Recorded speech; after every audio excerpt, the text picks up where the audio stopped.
Terima kasih pemirsa, dan masih bersama kami di Seputar Bali. Mabes Polri melalui asisten SDM Irjen Pol Arif Sulistianto menginstruksikan kepada seluruh jajaran Polda seluruh Indonesia agar menyelenggarakan rekrutmen calon anggota polisi yang bersih, transparan, dan tanpa dipungut biaya sepeser pun. Hal tersebut bertujuan untuk meningkatkan kualitas SDM Polri di seluruh Indonesia.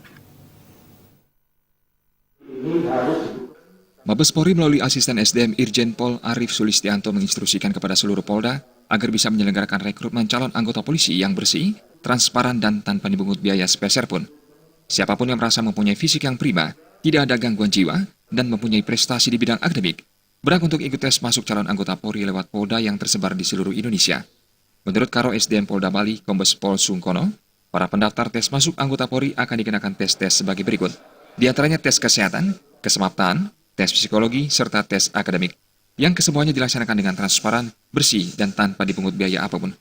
Hari itu pula tes dan hari itu pula para peserta tes bisa melihat hasilnya. Masyarakat jangan percaya kepada orang-orang yang mengaku kenal panitia, kenal pejabat. Ya. Saya sudah dua kali ini mau 3 kali. Ketua pelaksana, saya nggak bisa nolong kok. Saya nggak bisa nolong, apalagi orang yang di luar itu. Tapi ada kadang-kadang begini, orang itu membawa kadang-kadang 4, 5 gitu ya. Dia nggak berbuat apa-apa. Kadang-kadang mungkin hanya ada tes itu ikut-ikut di sana, nanti sudah saya titipkan.